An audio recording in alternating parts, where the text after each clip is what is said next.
Assalamualaikum anak-anak. Waalaikumsalam Ibu. Benar Bu. Iya Bu. Lagi pada ngapain? Lagi ngerjain tugas.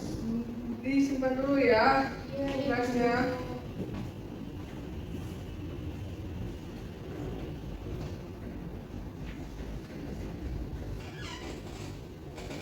Benar ya.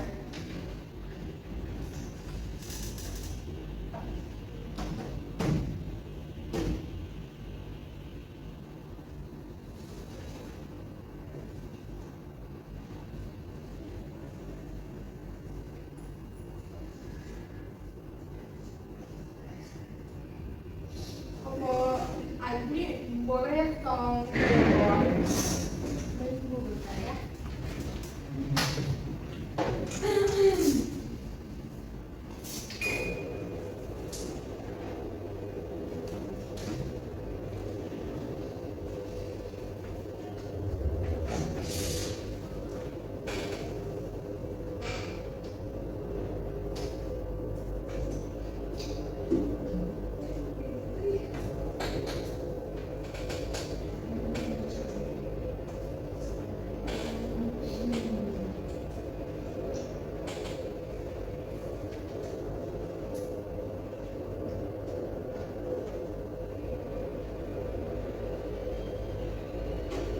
Baik ya anak-anak, kita mulai pembelajaran kita hari ini.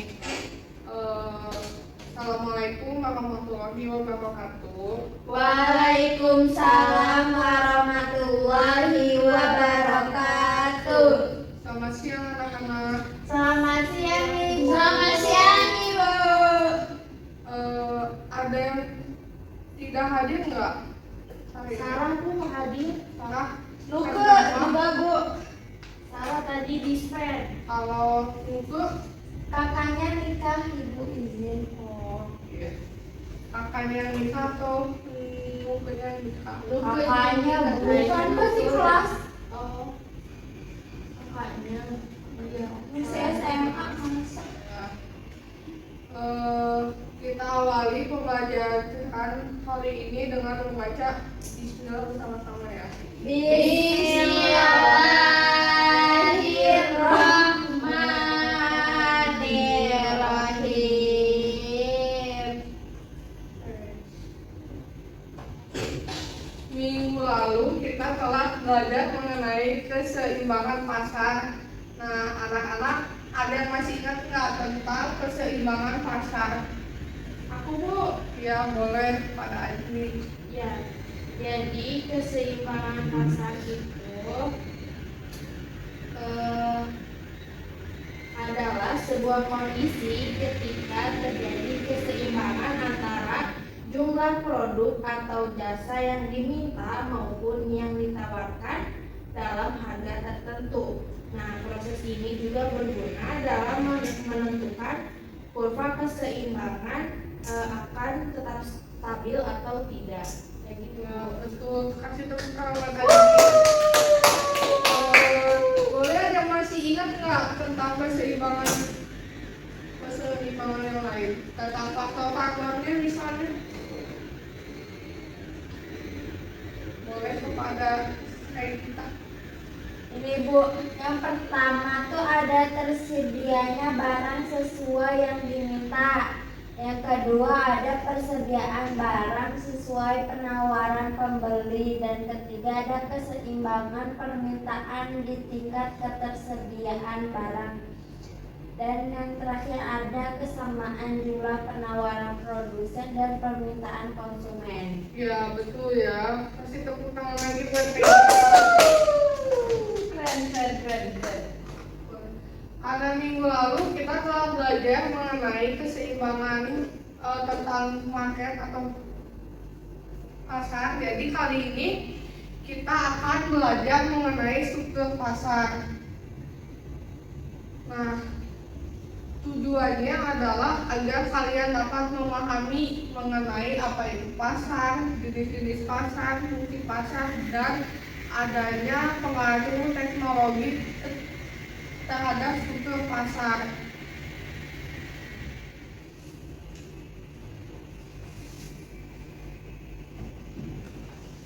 Untuk pembelajaran dengan kita kali ini, kita akan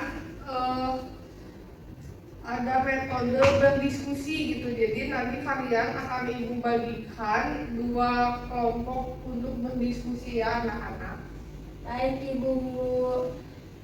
Sebelum memulai penjelasan kali ini, kalian ada yang tahu nggak apa itu pengertian market atau pasar? Boleh satu kata? Ya boleh. Pasar itu tempat orang melakukan jual beli. Ya betul. Jadi yang disebutkan kayak kita itu sudah benar ya. Pasar tempat ketemunya penjual dan pembeli gitu, atau tempat jual beli.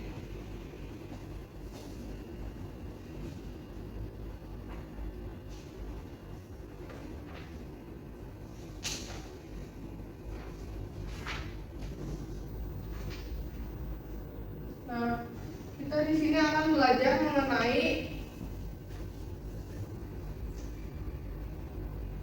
apa itu pengertian dari pasar, fungsi pasar, jenis-jenis dan pengaruh impact terhadap struktur pasar.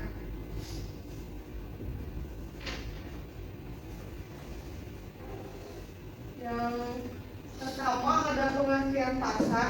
Jadi tadi yang disebutkan kita sudah benar. Pengertian pasar adalah tempat di mana penjual dan pembeli bertemu secara langsung untuk melakukan jual beli. Untuk tempatnya bisa nyata ataupun virtual. Kalau nyata tuh kayak di supermarket atau swalayan. Nah, kalau tidak nyata atau virtual itu seperti di pasar online gitu atau e-commerce. Nah, saat ini juga kan kita tuh lagi si teknologi kita lagi berkembang dengan pesat banget gitu. Jadi pasar juga ada namanya e-commerce. Ada yang tahu anak-anak apa itu pengertian dari e-commerce? E-commerce itu jual beli ini tempat jual beli secara online. Ya, betul ya, yang disebutkan oleh Munti tadi. E-commerce adalah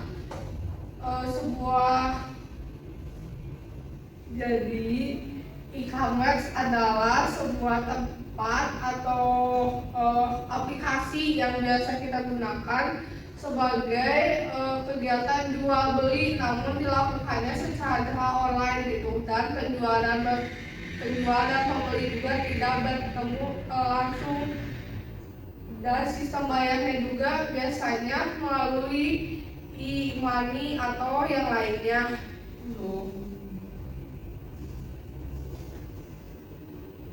Ada yang bisa sebutin nggak contohnya dari e-commerce? Shopee, Tokopedia, Lazada ya. Pelaku. Nah itu tuh salah satu contoh gitu yang saat ini ada di sekeliling kita, itu contoh e-commerce.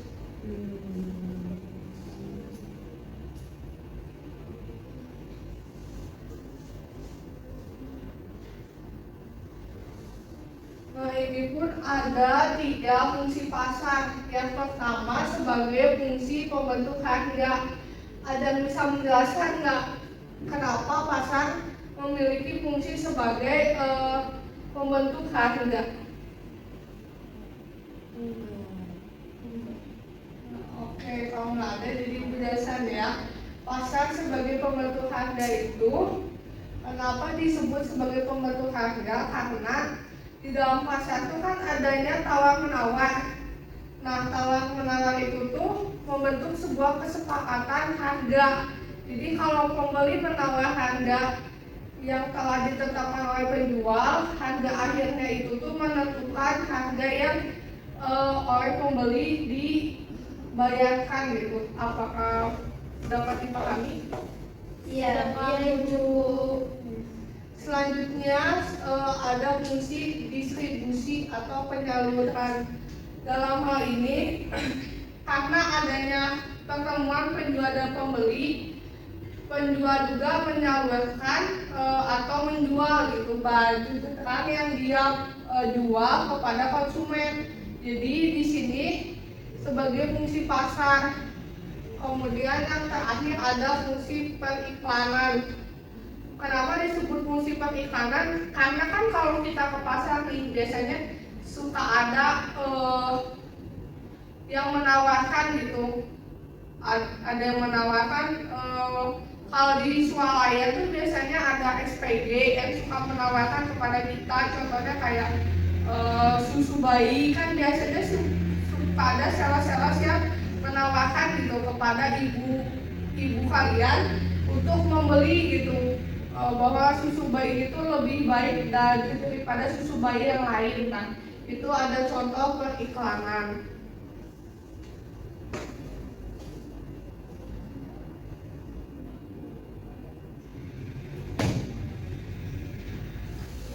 Nah, yang di sini ada jenis pasar menurut bentuk kegiatannya.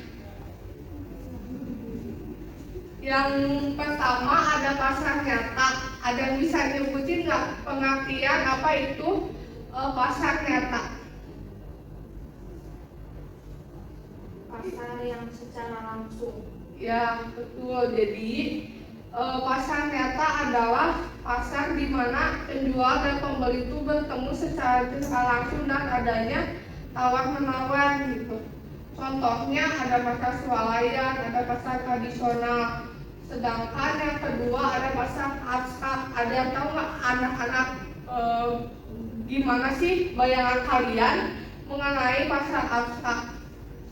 Pasar yang adanya yang berbelinya bertemunya tapi tidak bertemu secara langsung. Ya, atau bisa disebut pasar online ya. Pasar abstrak itu karena penjual dan pembelinya tidak bertemu secara langsung. Contohnya yang kayak tadi ada pasar online atau e-commerce, kemudian ada pasar valuta asing dan pasar modal. Biasanya di kegiatan valuta asing dan pasar modal itu tuh kita melakukannya tidak langsung dan melalui kalau biasa kita sebut kayak aplikasi gitu atau website gitu. Jadi membelinya seperti itu dan tawar menawarnya juga dilakukan di aplikasi atau website tersebut gitu.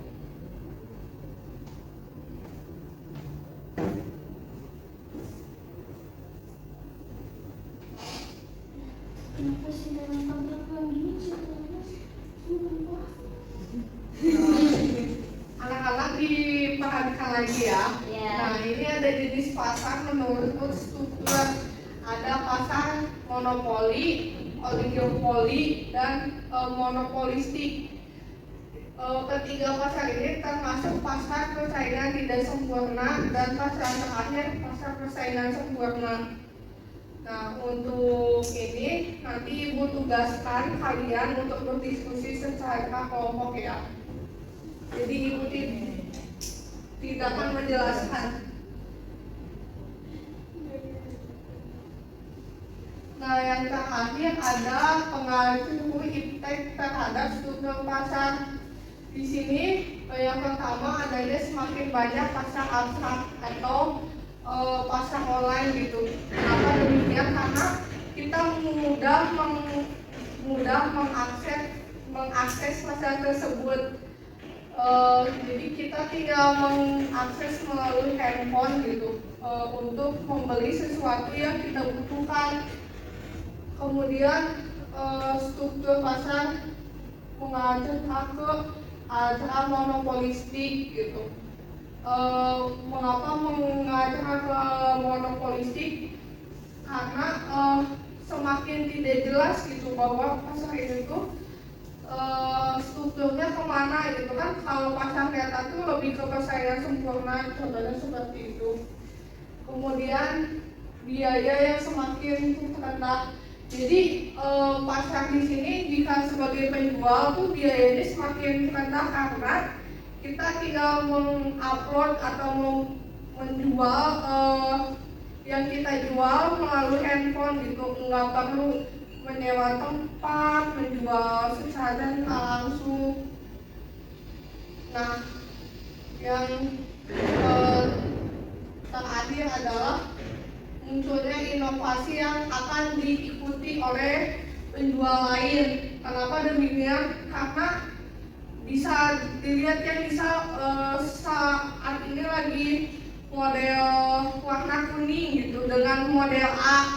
Nah itu akan penjual-penjual itu akan membuat hal yang demikian sama gitu agar si pembeli itu bisa membeli ke toko A atau ke toko B gitu. Dan penjelasan ibu ini ada yang ingin ditanyakan? Tidak ada, Ibu. Sudah cukup jelas? Sudah jelas. Jika sudah jelas, kita akan memasuki waktunya diskusi.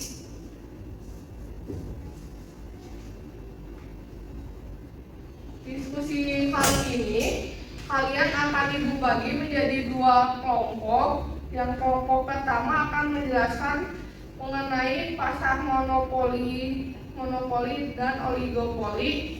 Pasar yang kedua monopolistik dan pasar persaingan sempurna. Nah, kalian Ibu tugaskan untuk menjelaskan dan memberikan contoh mengenai kedua pasar tersebut ya di dalam satu kelompok. Nah, setelah itu kalian maju ke depan untuk menjelaskan hasil diskusi kalian. Setelah itu hasil jawaban kedua kelompok ditukar dan ditulis ulang di buku tulis ya anak-anak. Baik, Ini untuk lembah nasihatnya.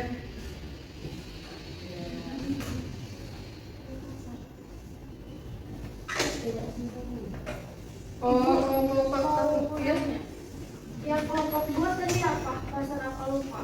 Kelompok 2 pasar monopolistik dan persaingan sempurna. Kelompok 1 tadi monopoli dan pasar oligopoli. Ibu kasih waktu 30 menit ya anak-anak. Oke, Bu.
Seperti itu. Buat kelompok 1 ada yang ingin ditanyakan? Ada kesulitan? Belum Ibu. Udah sampai mana? Masih pengertiannya Ibu. Gimana kelompok 2? Kelompok 2 udah ketemu Bu pengertiannya, ini kita lagi nyari contohnya. Iya, Bu. Iya, Bu. Semangat ya anak-anak. Terima kasih Ibu.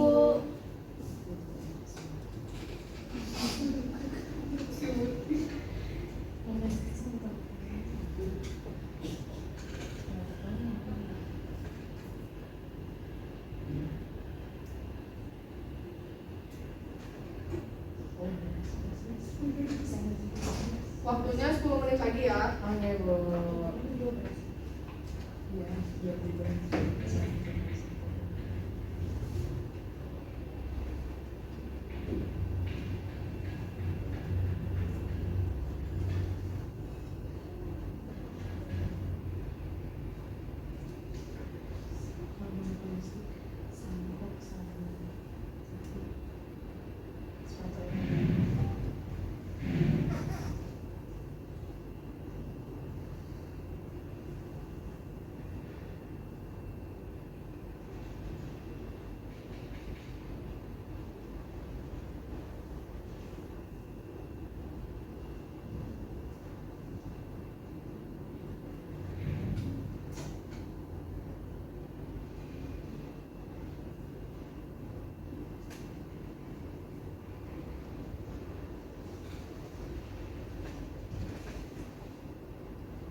Sudah selesai anak-anak? Udah Ibu.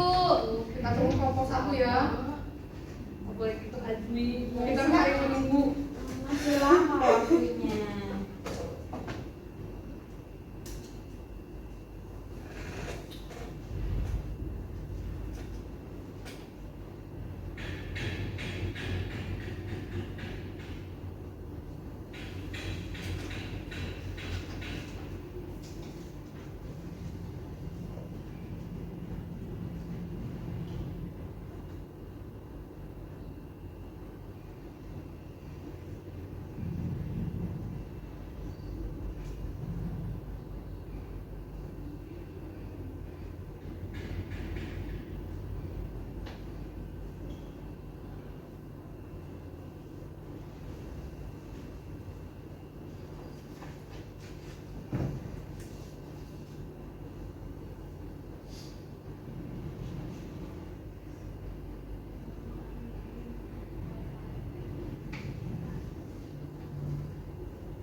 Gimana untuk kelompok 1? Apakah ada kesulitan? Udah Ibu, Ada? ditulis aja.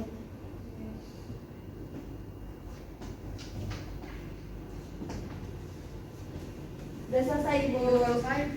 Karena kelompok 1 udah selesai, kita akan memulai ke depan gitu sebagai perwakilan kelompoknya untuk menjelaskan hasil diskusi kelompoknya. Boleh kepada kelompok 1?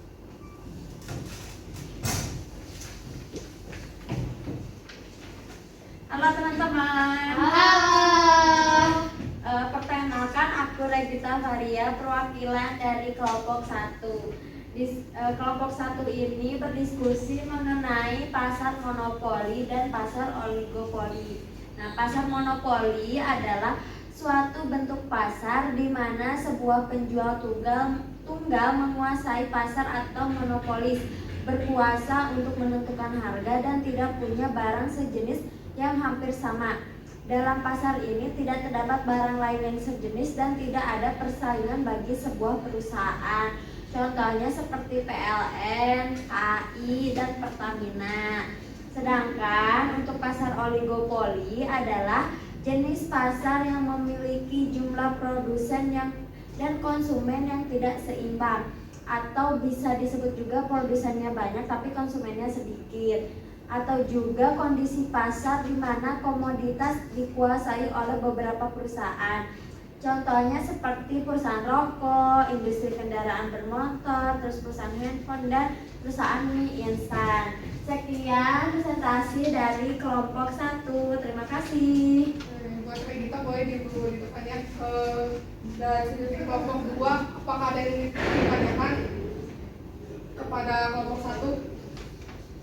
Oh iya, mau nanya ini pasar monopoli, kan tadi udah disebutkan ya contoh-contohnya. Nah selain itu ada lagi nggak contohnya? Bentar ya, tadi ada.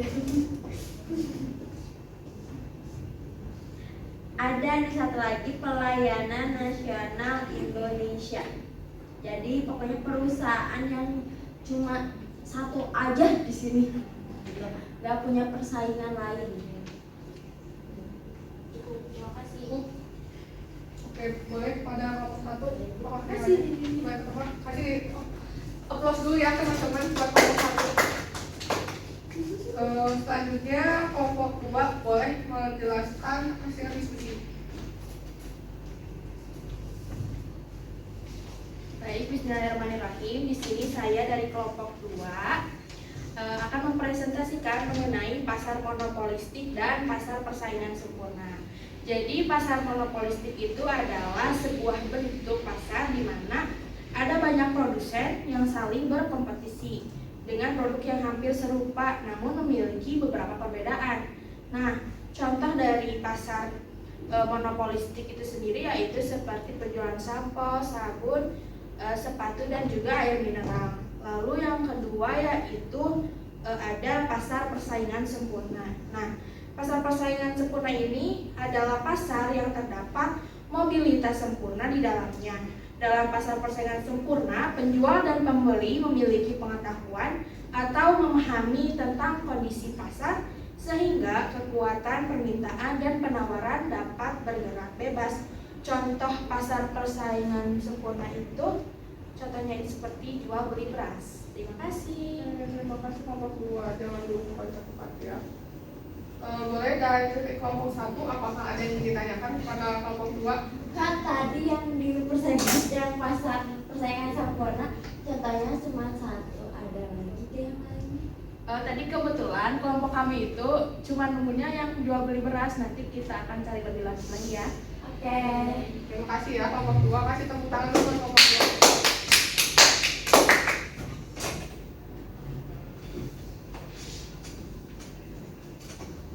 Tadi untuk hasil diskusinya sudah baik ya anak-anak, sudah aktif juga anggota kelompok yang lain. Nah, karena tadi ada pertanyaan yang belum terjawab, kita akan nonton video untuk lebih lanjut, untuk pembahasan lebih lanjut mengenai yang tadi kalian diskusikan gitu ya. Yeay. Yeay.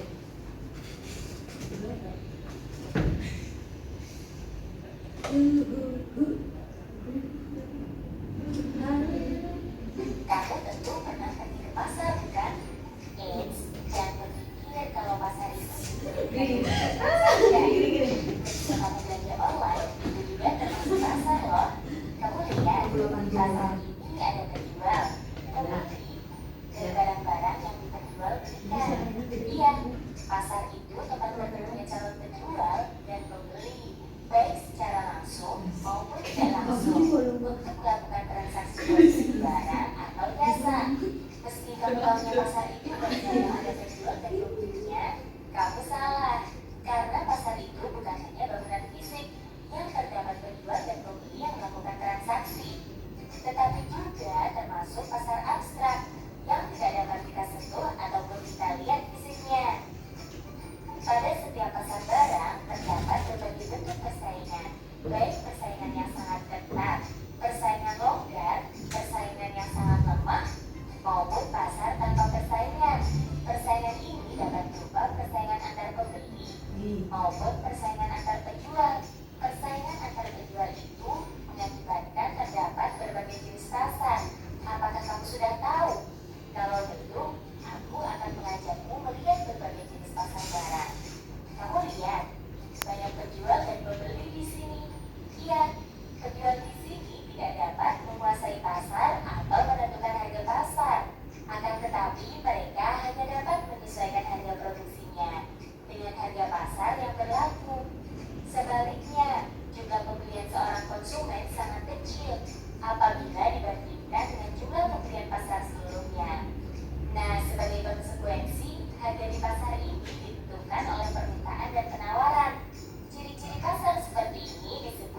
Indonesia ini dikelola oleh Pertamina. Ternyata Pertamina itu juga termasuk pasar loh. Pertamina termasuk pasar monopoli. Sesuai namanya, pasar ini hanya terdapat satu perusahaan yang menguasai seluruh penawarannya. Perusahaan monopoli menghasilkan produk yang tidak diproduksi oleh perusahaan lain. Selain Pertamina, ada PLN dan PT KAI. Itu juga termasuk pasar monopoli loh. Kita geser yuk ke perusahaan air mineral itu. Wah, ternyata mereka hanya menjual air mineral saja ya. Oh iya, aku ingat. Tidak hanya perusahaan ini saja yang menjual air mineral, tapi ada yang lain juga. Nah, kalau ciri seperti ini, kamu bisa menyebutnya dengan pasar oligopoli. Berbeda dengan pasar monopoli tadi, pasar oligopoli ini dikuasai oleh beberapa perusahaan. Namun, jumlah barang yang ditawarkan tetaplah homogen atau satu jenis saja. Kamu lihat berbagai motor di dalam itu. Sejenis kan?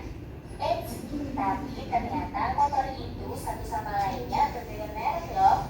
Nah, ini bisa kamu sebut dengan pasar monopolitis, di mana beberapa produsen dengan jenis barang yang serupa, namun karakteristiknya berbeda-beda. Produsen juga mempunyai kemampuan untuk mempengaruhi harga pasar, tapi tidak terlalu besar dibandingkan dengan pasar monopoli dan oligopoli.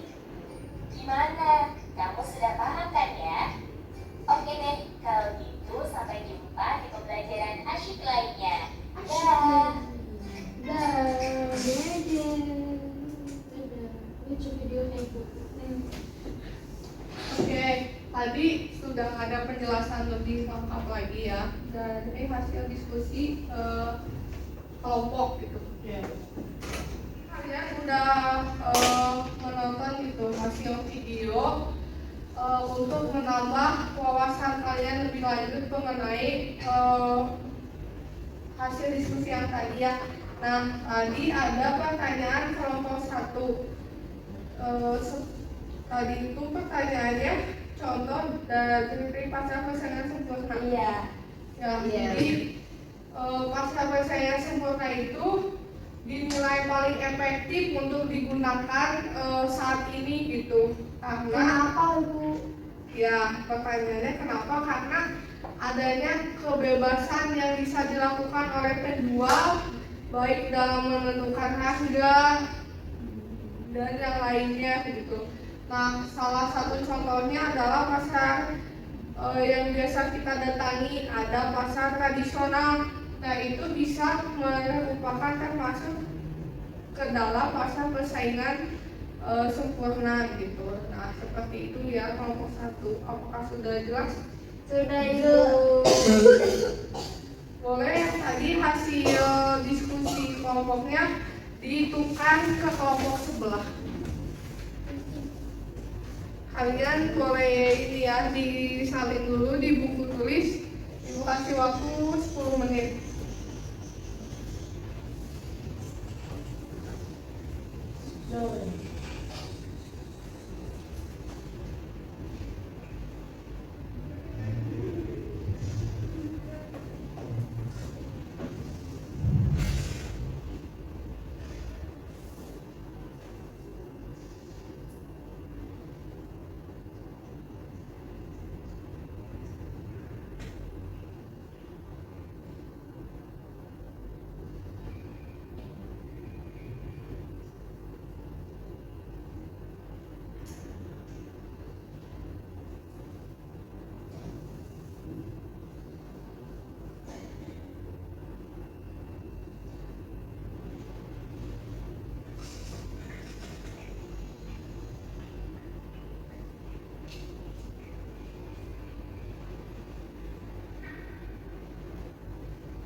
Apakah sudah selesai anak-anak?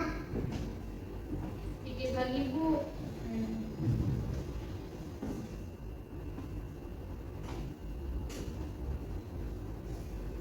Muti, HP-nya simpen dulu ya. Iya, Bu.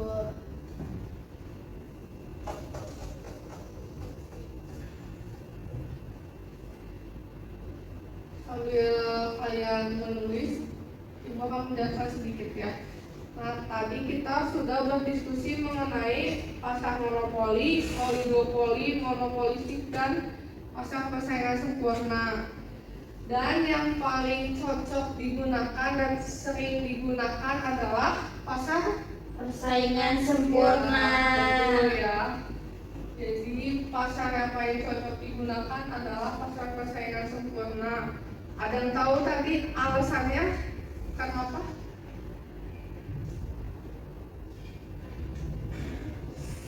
Lupa Ibu. Jadi alasannya kenapa? Karena dalam pasar persaingan sempurna ini penjual dapat menentukan harga gitu dengan pembeli. Jadi adanya kesepakatan dalam menentukan harga antara penjual dan pembeli ya anak-anak. Ya Ibu.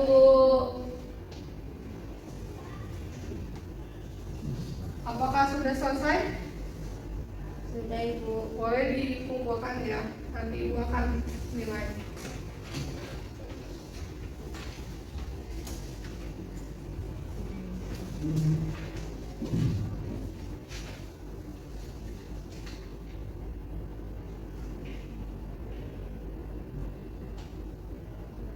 Pembelajaran kita kali ini mungkin sampai jenis pasar yang tadi ya, yang ada 4. Ada jenis pasar monopoli, oligopoli, monopolistik, dan pasar persaingan sempurna. Nah, tadi kita telah belajar mengenai pengertian pasar. Ada yang masih ingat pengertian pasar? Bertemunya penjual dan pembeli. Ya, betul ya. Alhamdulillah kalian masih pada ingat. Kemudian ada fungsi pasar ada 3. Ada yang masih ingat nggak? Salah satu aja. Ini mempromosikan, Ya, betul. Penentu harga. Ya, mendistribusi juga. Ya, betul. Masih pada ingat. Yang terakhir ada jenis pasar. Jenis pasar yang pertama ada pasar Monopoli, ya. oligopoli, Ya. monopolistik, dan pasar persaingan sempurna. Ada juga jenis pasar yang lainnya, ada pasar nyata dan ada pasar abstrak. Kemudian tadi kita telah belajar mengenai pengaruh teknologi terhadap perubahan bentuk pasar. Jadi karena adanya teknologi, pasar yang awalnya hanya ada pasar nyata menjadi ada pasar abstrak, ya betul kan? Betul Ibu. Betul, Ibu. Ada pasar online itu e-commerce, valuta asing, pasar modal. Gitu. Jadi untuk pembelajaran kita kali ini sudah bagus ya. Untuk tadi saat diskusi kelompok kalian udah aktif dalam berdiskusi, aktif bertanya. Untuk minggu depan bisa ditingkatkan lagi biar kelasnya lebih hidup gitu, lebih aktif dan lebih Baik, ramai. Ibu. Oke. Iya Bu. Kemudian tugas buat kalian di Google Classroom untuk waktu pengumpulannya Senin jam 12 siang ya, itu paling lama hari Senin jam 12 siang. Nah, apakah sudah jelas untuk tugasnya?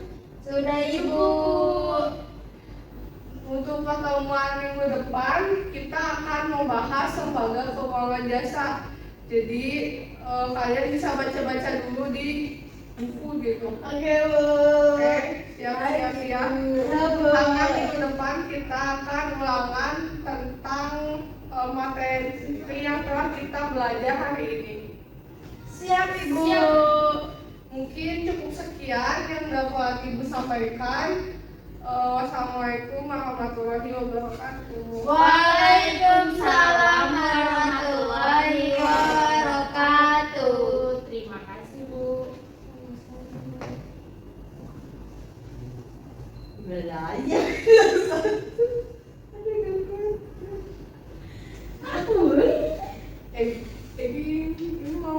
Udah, nggak usah.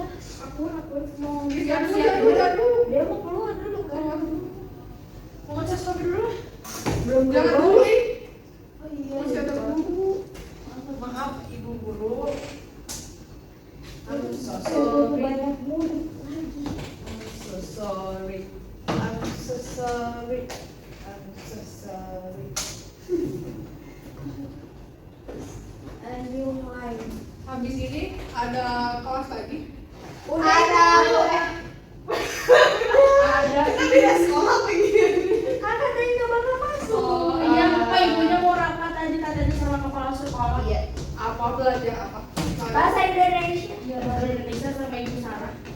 Tapi Ibu Sarahnya lagi rapat sama Bapak Adit. Terima kasih ya anak-anak. Ya, Udah lari.